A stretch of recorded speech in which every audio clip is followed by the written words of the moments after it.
Assalamualaikum warahmatullahi wabarakatuh. Sahabat baca cerita yang dirahmati Allah.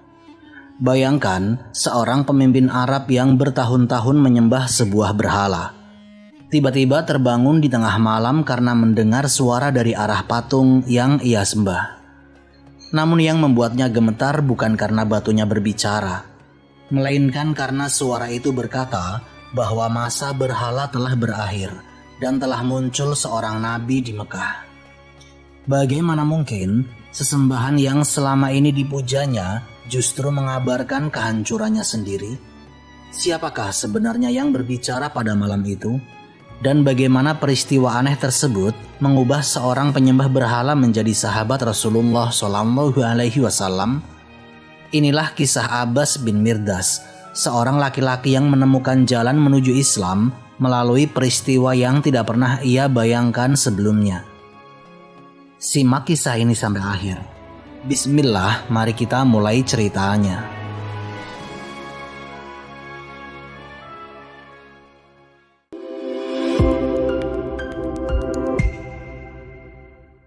Penjaga berhala di tengah zaman jahiliyah.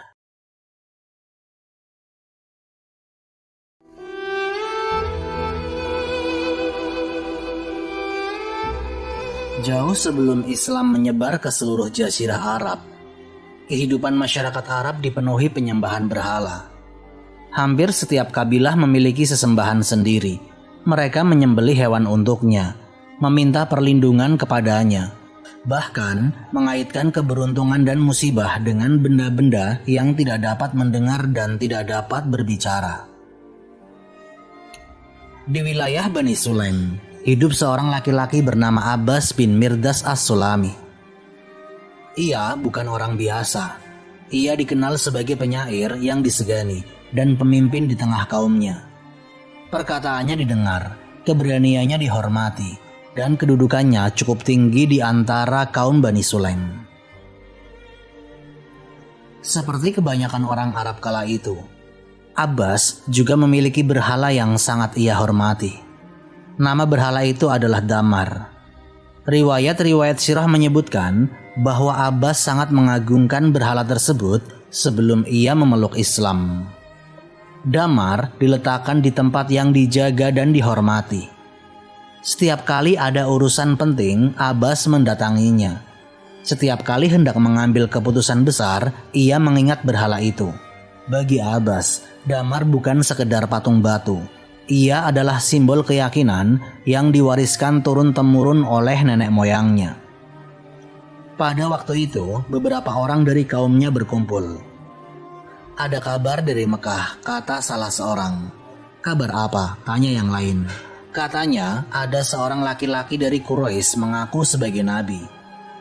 Beberapa orang tertawa kecil, yang lain menggelengkan kepala. "Nabi lagi? Bukankah setiap kabilah sudah punya agama dan sesembahannya sendiri?" kata salah satu orang. Pembicaraan itu berlalu begitu saja. Kabar dari Mekah belum dianggap penting oleh kebanyakan orang Arab kala itu. Jarak yang jauh dan kuatnya tradisi jahiliyah membuat mereka tidak terlalu mempedulikannya. Abbas juga tidak menunjukkan perhatian khusus. Baginya, kehidupan berjalan sebagaimana biasanya. Ia masih menjadi pemuka Bani Sulaim, masih dihormati kaumnya, dan masih memegang keyakinan yang diwariskan leluhurnya. Namun, berita tentang seorang nabi dari Mekah perlahan mulai menyebar ke berbagai penjuru Arab. Dari para pedagang, musafir, dan orang-orang yang pulang dari Mekah, nama Muhammad bin Abdullah mulai sering terdengar.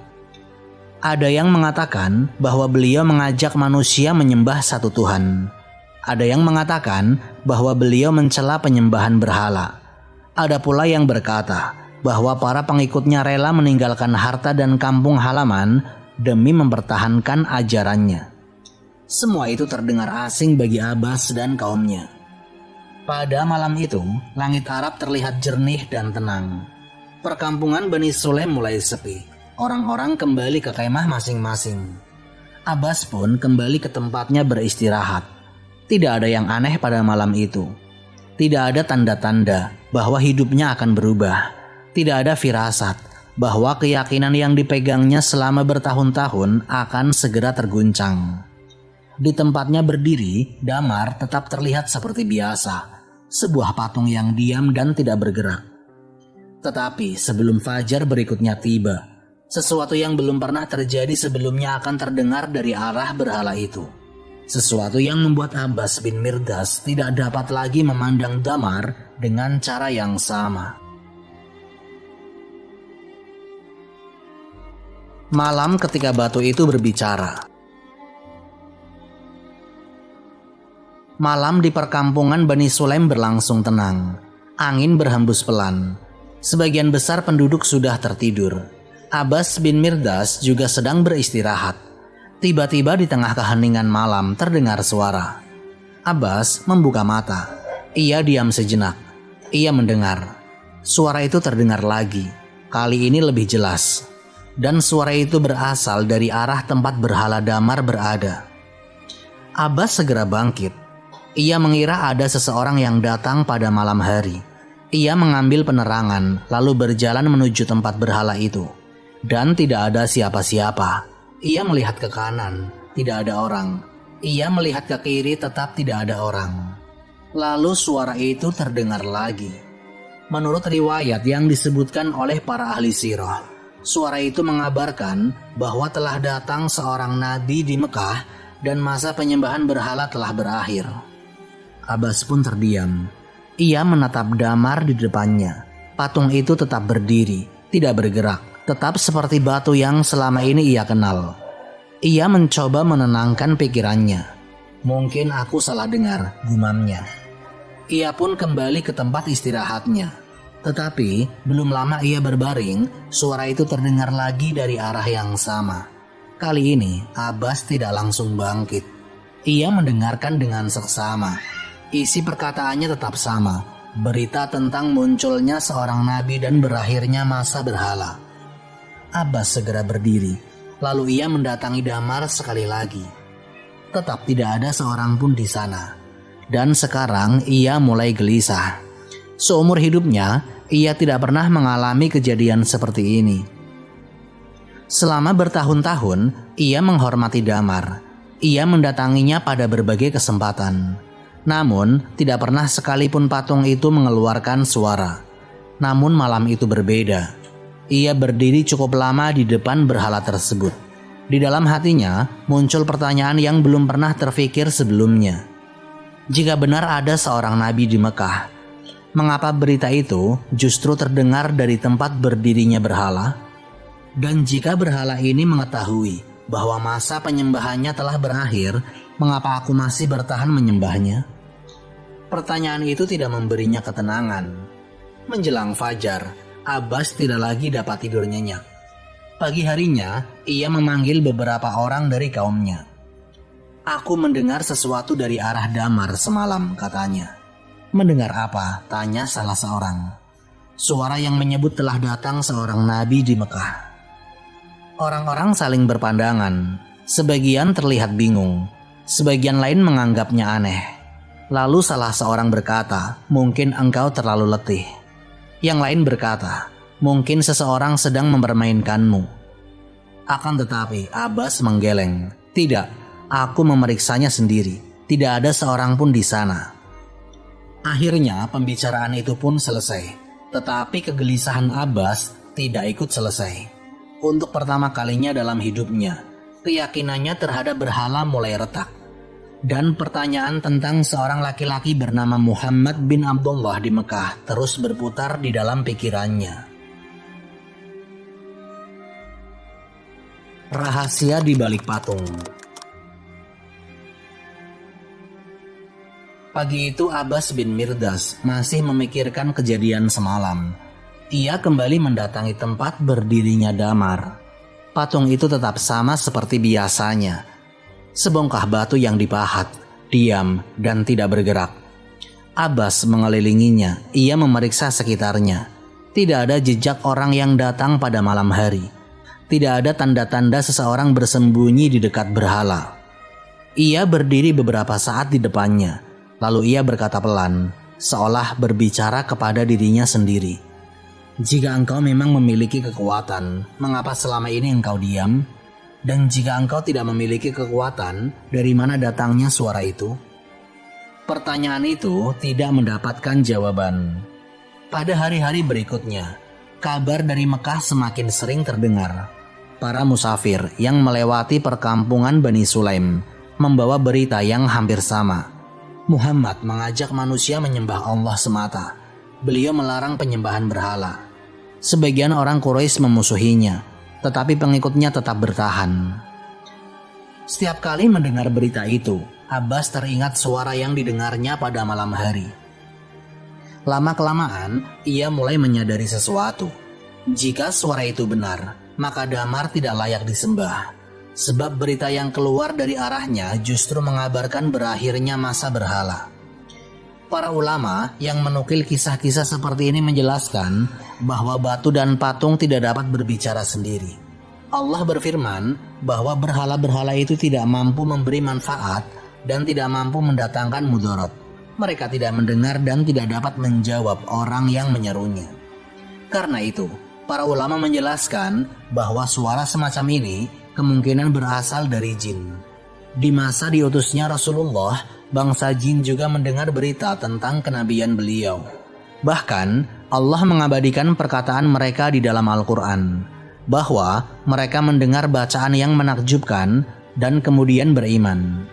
Sebagian jin mengetahui bahwa seorang nabi terakhir telah diutus.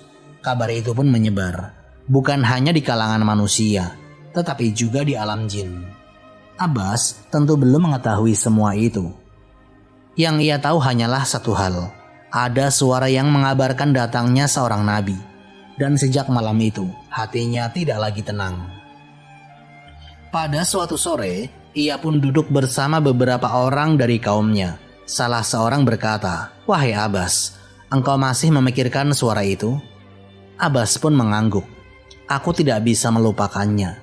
"Kalau begitu lupakan saja. Kita sudah menyembah berhala ini sejak lama." Abbas terdiam. Kemudian ia berkata, "Jika Muhammad memang seorang nabi, apakah kita akan tetap bertahan pada sesuatu yang tidak dapat berbicara dan tidak dapat membela dirinya sendiri?" Tidak ada yang menjawab. Mereka hanya saling berpandangan. Pertanyaan itu terasa berat. Abbas pun berdiri dan meninggalkan majelis itu. Sore mulai berganti malam. Ia berjalan seorang diri. Di dalam dirinya terjadi pergulatan yang belum pernah ia rasakan. Di satu sisi, ada tradisi nenek moyang yang telah dipegang selama bertahun-tahun. Di sisi lain, ada berita tentang seorang nabi yang terus menghampiri pikirannya. Akhirnya, ia berhenti melangkah. Ia memandang ke arah langit lalu berkata pelan, "Aku tidak akan tenang sebelum mengetahui siapa Muhammad itu." Pada saat itulah keputusannya mulai terbentuk. Ia tidak ingin hanya mendengar cerita dari orang lain. Ia ingin mencari kebenaran itu sendiri. Dan pencarian itu akan membawanya meninggalkan kampung halamannya menuju tempat seorang nabi sedang membangun umat baru di bawah cahaya Islam. Perjalanan mencari sang pembawa kebenaran. Keputusan itu akhirnya bulat. Abbas bin Mirdas tidak mau lagi hidup dalam keraguan. Berita tentang seorang nabi di Mekah dan suara yang didengarnya dari arah Damar terus memenuhi pikirannya. Ia harus mencari tahu sendiri. Pada suatu pagi, ia mempersiapkan perjalanannya. Beberapa orang dari Bani Sulaim melihat kesibukannya. "Hendak kemana, wahai Abbas?" tanya salah seorang. Abbas pun menjawab singkat, "Aku ingin menemui Muhammad." Orang-orang terkejut. "Engkau ingin menemui orang Quraisy itu?" tanya mereka. "Aku ingin mendengar langsung darinya." Lelaki itu menggeleng. Banyak orang menentangnya. Abbas menatapnya. "Karena itulah aku harus mendengar sendiri, bukan hanya dari cerita orang." Jawaban itu membuat lawan bicaranya terdiam.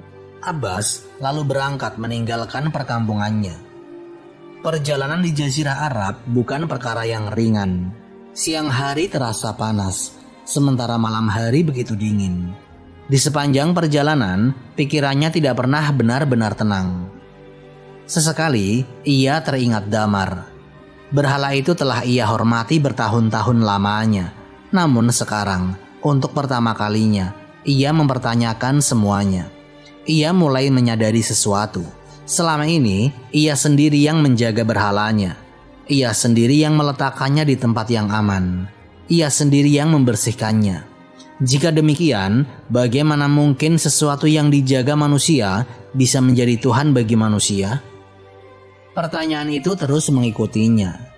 Dalam perjalanan, ia bertemu beberapa musafir. Salah seorang di antara mereka berkata, "Apakah engkau juga hendak menemui Muhammad?" Abbas memandangnya. "Apakah engkau mengenalnya?" "Aku mendengar perkataannya," kata orang itu. "Apa yang diajarkan?" tanya Abbas. Musafir itu menjawab, "Ia mengajak manusia menyembah Allah semata dan meninggalkan berhala." Abbas pun akhirnya kembali terdiam. Jawaban itu sama dengan berita yang selama ini ia dengar. Tidak bertambah dan tidak berkurang. Semua mengarah kepada satu hal. Muhammad datang membawa tauhid. Hari demi hari berlalu. Akhirnya Abbas semakin dekat dengan tempat yang dituju. Di sana berita tentang Rasulullah terdengar lebih jelas. Ia mendengar bahwa para sahabat mencintai beliau, melindungi beliau, dan rela meninggalkan banyak hal demi mengikuti ajarannya. Abbas mulai merasa bahwa dirinya sedang menuju sebuah peristiwa besar dalam hidupnya. Ia bukan lagi sekedar seorang pemimpin Bani Sulaim yang sedang bepergian. Ia adalah seorang laki-laki yang sedang mencari jawaban atas pertanyaan yang mengubah seluruh keyakinannya. Ketika perjalanan hampir berakhir, ia berhenti sejenak. Ia memandang ke depan. Di hadapannya terbentang tempat di mana Rasulullah SAW berada. Ia menarik nafas panjang. Suara yang dahulu didengarnya dari arah berhala kini membawanya sampai ke sini. Tinggal satu langkah lagi. Ia akan bertemu langsung dengan orang yang namanya disebut-sebut itu.